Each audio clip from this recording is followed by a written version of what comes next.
case, this is from Oreo. This is the Oreo man on Twitter. And so instead of the company or the brand being represented, as I believe it's Nabisco here, they've decided to be a little bit more kitschy and come up with a character representation of their goods, of their consumer packaged goods.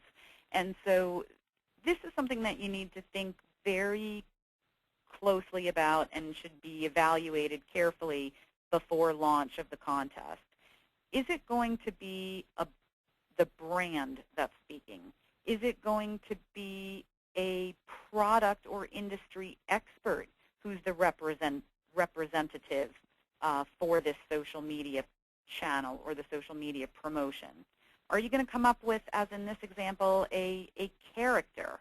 Or, in this case, it's the product itself that they turned into a character, but for many businesses, you could come up with a fake character that could play into your business model. Or is it going to be an employee? And I would caution you as far as it being an employee who's going to be talking on behalf of the contest or the business, only because you're blocking yourself into a very small niche as far as if that person ever leaves the company, if that person is not around for a week or two. And so you're really tying yourself, I think, into one person and one voice that you may not be able to undo later. So think that through, because obviously once you launch your contest under that persona, that's the persona you need to run with for the entire time of the contest. It's pretty tough to change gears midway through a sweepstakes or a contest. You need to be active and hopefully consistent in terms of your scheduling for posts, for tweets, or for contest announcements.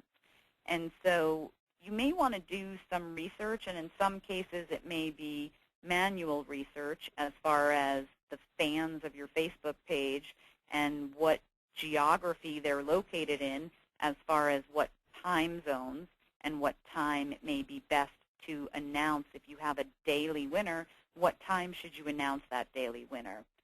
Another way to get a little bit of data to help you make your decision as far as how often and when to make your updates would be through Facebook Insights. And now this is specific just to Facebook, of course, but Facebook Insights gives you some great data, literally insight into your fans. When are your fans online and what are they engaged in?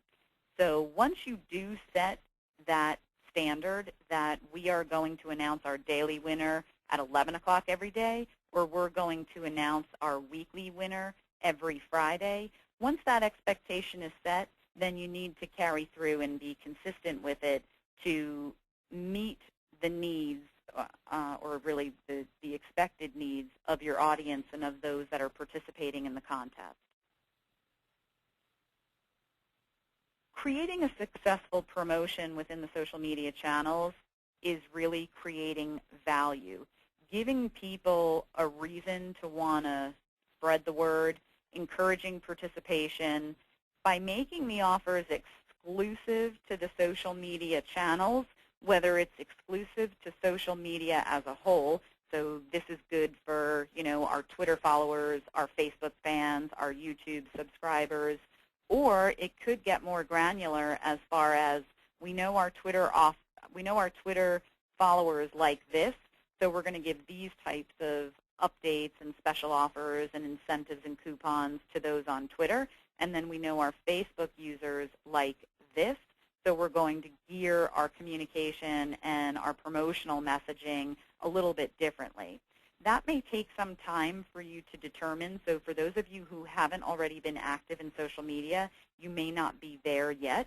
So you may just want to have one standard offer, special, giveaway, promotion, contest that's across all platforms. Responding to your audience is so incredibly important in social media, and this is no matter why you're engaged in social media or whether you're giving something away or not.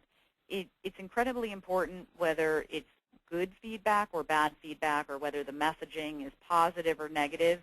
that you acknowledge and respond.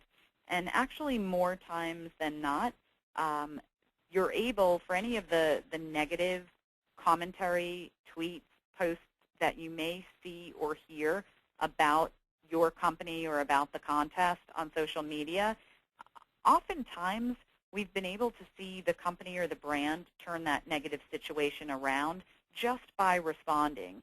Because once people or users see that the brand is there, that the brand cares, that the brand is answering concerns, people will tend to back off incredibly so, and or people will become incredibly respectful of the company, which will then encourage them virally to start talking about the company in a positive light if they had been doing so in a negative light. So keep in mind that it's just really so important to hear the community, and then equally as important to respond back to the community. So when you're creating this contest, it needs to obviously, just like with an offline contest, it needs to be fair. And it needs to be displayed to the users or to the entrants exactly how the contest is going to work and how people are going to be judged or how the winners are going to be selected, what the promotional period is, who's eligible or who's not eligible, and any official rules that may need to, from the legalese perspective, that may need to be included into the contest. So there are some nuances as far as with Facebook in terms of giveaways that do need to be followed, but I think a lot of the standard contest rules do apply there. And so by creating a note within your Facebook page, which is very easy to do if you already have a Facebook page, a note is pretty much a text entry to your Facebook page that all of your fans would see or anybody coming to the page would see. And so since it's text only, you can very simply copy and paste from a Word doc out onto your Facebook page.